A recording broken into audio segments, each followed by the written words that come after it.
do it.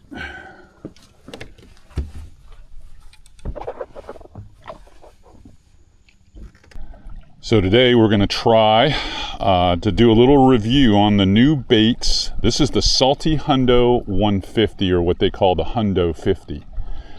And what it really boasts is more line capacity and a little bit more drag. It comes in a more traditional 150 size, where the Hundo is more like an 80 size. So this feels very comfortable in the hand. I'll put the graphic up with all the specs so that you can see it. I'm excited about it just because it's going to allow me to throw heavier braid and give me enough line capacity to do what I want to do. So those days when I want to throw 40, 50, 65 pound braid, or throw 17 or 20 pound fluorocarbon, this is going to be a much better choice for me. There's a redfish swimming at me right here.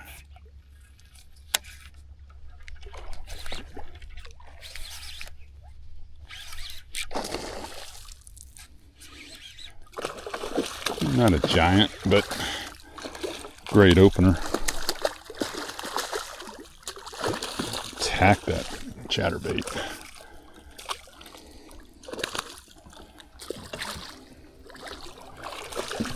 Fun to come out here and do a little creation. Well, we're testing the Salty 150, but I'm going to tell you right now, you know, I can tell you the baits that work out here extremely well. Any bladed bait. So chatterbaits naturally, spinner baits, spoons, they're all really good tools out here. The Prawn Stars works great whether you have it under a popping cork. Let me let this guy go. Whether you have it under a popping cork or just sight fishing with it, that works fantastic. The Goat works good out here. Any of the soft bait frogs, I use that Goat Toads a lot. And of course, you know, the native guides out here primarily just use a jig head with a paddle tail. But the thing is, you know, I'm always looking for that bait that will call them from a greater distance, because as you can see, this water is dirty. And when you're in grass and you've got all the mullet chopping around and crabs and things popping, it's just, if I've got a bait that I can let a client use that instead of the window being this narrow to draw a bite, it can be like that wide to draw a bite, I'm going to do it every time. And that's why I'm always throwing something a little different. My quiet bait is the Prawn Star. A little group of redfish here. Golly, look at them all. Look at all these redfish. Look at them all. Wow.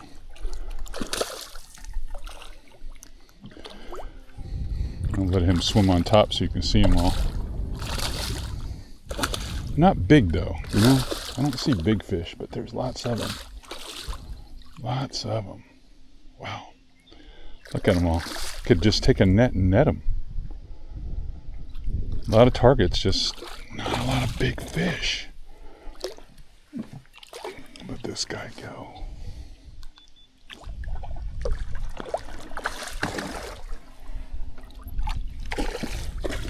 All right, come on. Well, I haven't really tested my Hundo 150 yet, but if you're interested in what we're using, this is an Evo, 3/8 Evo with a chatter spike attached to it, pegged to it. It's a Z-Man chatterbait that came out a few years ago. Another gorgeous looking fish. Let him go. Well, I need to keep moving. I gotta find something big, something challenging. Some more right in here.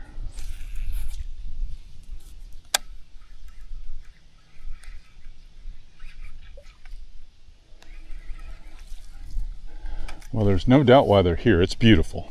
It's absolutely beautiful in here. And I'm just trying to take in as much as I can. lot of the water where I'm fishing is kind of milky. And this one spot in this little bite here has got enough lee, and it's filtered by all those canes. It seems to be fine, and there are a lot of fish in this little, I'm going to call it a bite in here. They're all here because of everything I told you earlier: grass, clean water, tide. There is some bait here, albeit most of it is snails that I'm seeing on the hydrilla stalks. But I know there's crustaceans here because I'm seeing stingrays and I'm seeing sheep's head, and when I see those two, I know it's going to hold something. So those are always good signs. So let me see if there's any decent sized crabs in here. We'll probably see a bigger black drum, or we'll see a nice redfish. You know, we'll see something significant. But if all we have are snails and stuff, a lot of these fish are going to be kind of on the small pedestrian to average size, and that's just what they are. But I mean, they're rod benders, and lots of times, you know, that's more important. Almost having to sight fish in here just because there's so much cover with the hydrilla. And this comes through it easy, but knowing my luck, I'll throw and get fouled when I need to have this where I can make that easy pitch and catch that big one. So that's what we're going to do. We're going to just get in swing mode here so that we'll be ready for one. All right, I'll be right back.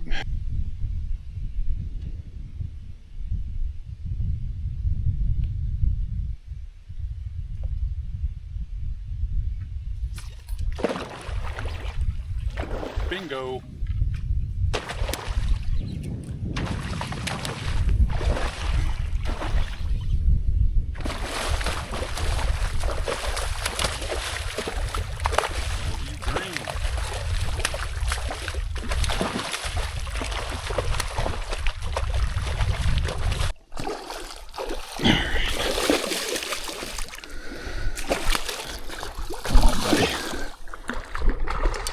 Strong fish. Strong fish. Let me get a poker grip on him.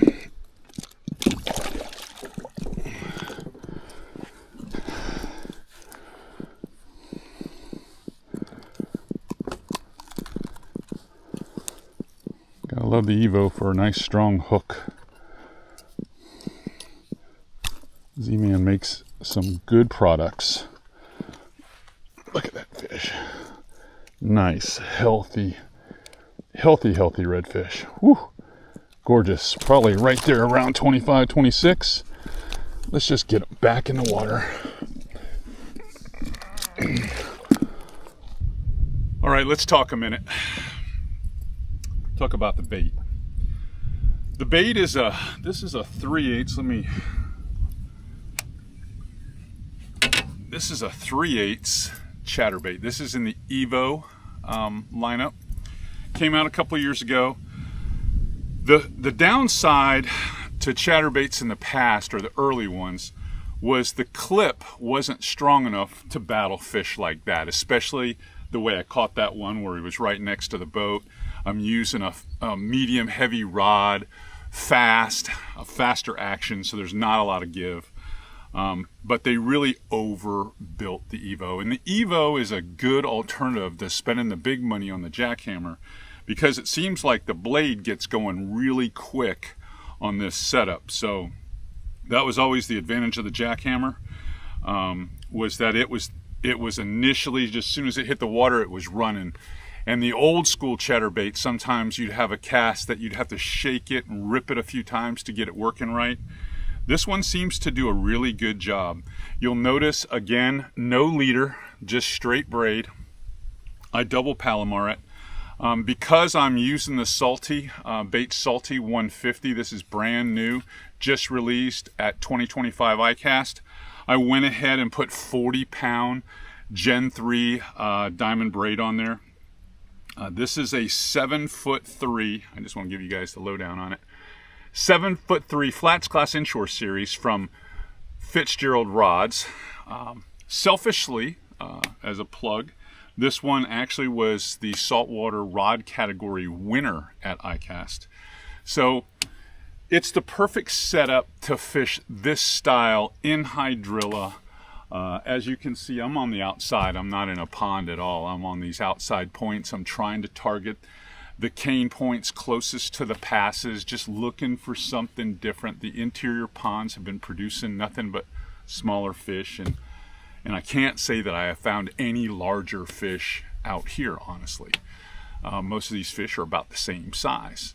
It's a little easier to move through this, so I'm gonna keep punching along, see if I can't find that one missing ingredient, which I feel is going to either be shrimp or larger crabs. I'm just not finding it. You know, I've got some of the elements that I need, but not all of them, and it's been a struggle. All right, let's try to catch a few more.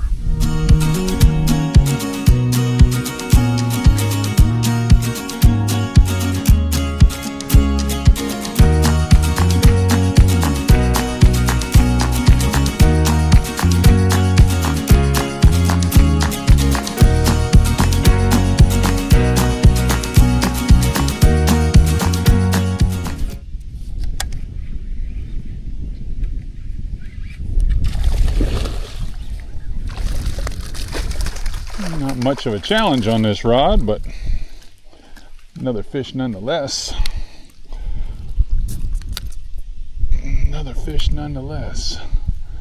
See him floating there in the tide coming out of this drain. You know, we did a video on drains the other day, how productive they are, and it's the biggest part of my game when I come to Louisiana in the summers, is there's so much volume of water moving. If you can find yourself on an outgoing tide, here's another one right here.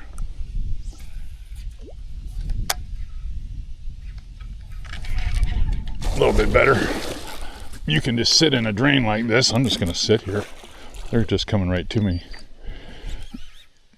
You can just sit in a drain and just catch all you want. And they're coming through this zone right here. This one here is, you know, he's not a hoss, but you know, he's the best challenge I've had on my new 150 hundo. Probably 27 inches. Probably 27 inches. Come here, buddy. Let me get a boat grip in him. Come on. All right. Yeah, nice fish.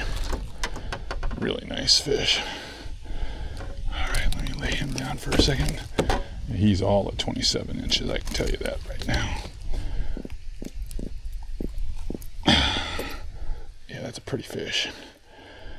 I'm not going to stress him. I'm just going to jump back right in the water because these fish are way too valuable to me. I know how hard they are to catch. But again, you know, you got the right stuff. You understand the right patterns. I mean, you really can come out here and catch as many fish as you want. Today I've caught about 10. I don't know how many I pushed a button on, and I haven't been fishing but about 3 hours. So, and I've covered a lot of ground. I'm playing around today, just trying to hopefully find fish for my guys. But this obviously, another good spot. It's a spot that you're used to seeing me fish. You can see there's a drain there that comes down this edge, and there's a drain right here that curves and comes through that cut, and got all that cane. On the other side is a giant lake. And with the wind and the tide in the same direction, that is key. If the wind and the tide are in the same direction, you're gonna get numbers of fish coming through. You get numbers of fish, you're gonna get numbers of opportunities. It's really that simple. But so far, really I like the new outfit. It's pretty cool. I've been doing this a long time, and I know the rhythm of what makes these fish tick most days. But even with all that experience, it doesn't matter sometimes. I mean, you'll never know unless you go. There's no top spot map, there's no app, there's nothing that tells you that you're going to be successful. You have to go. You know, and you have to put as many things in your favor as possible. You got to have clear water where it helps. Let's say that clean water helps. It's not in every fishery, but in the fisheries where it matters, it's important. You got to have cover. This is the grass. Some of it's super visual, like the edges here. You got to have current, which we have in this case. It's coming out of the back here. And then you've got to have bait. If you've got all four of them, and you're starting to see some of the other species that complement the species you're, after or targeting, then you got a shot to catch a few. But if you don't have those things in your favor, or you're missing one or two, it makes it tough. And no one's going to tell you that. You got to go find it on your own. It's really that simple.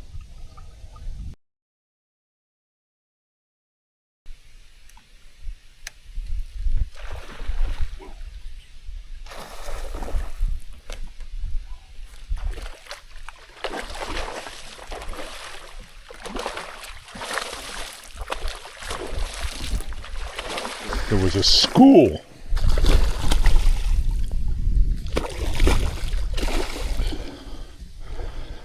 I mean a school.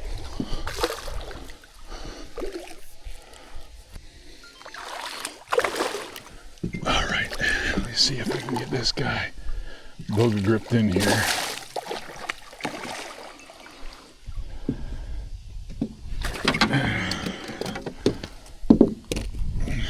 That was a wad of fish.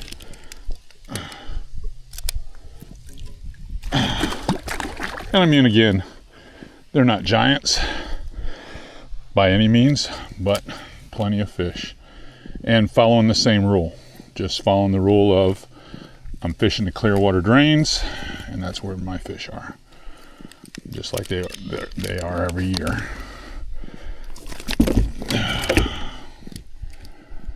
You got that in there. I might have to take my hook out and get it. Let's do that.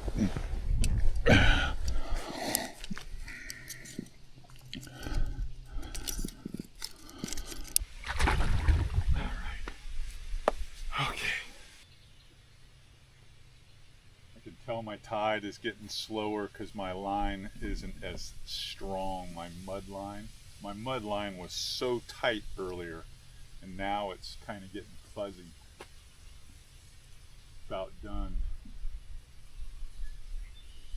It's about done, and so am I. I'm about done.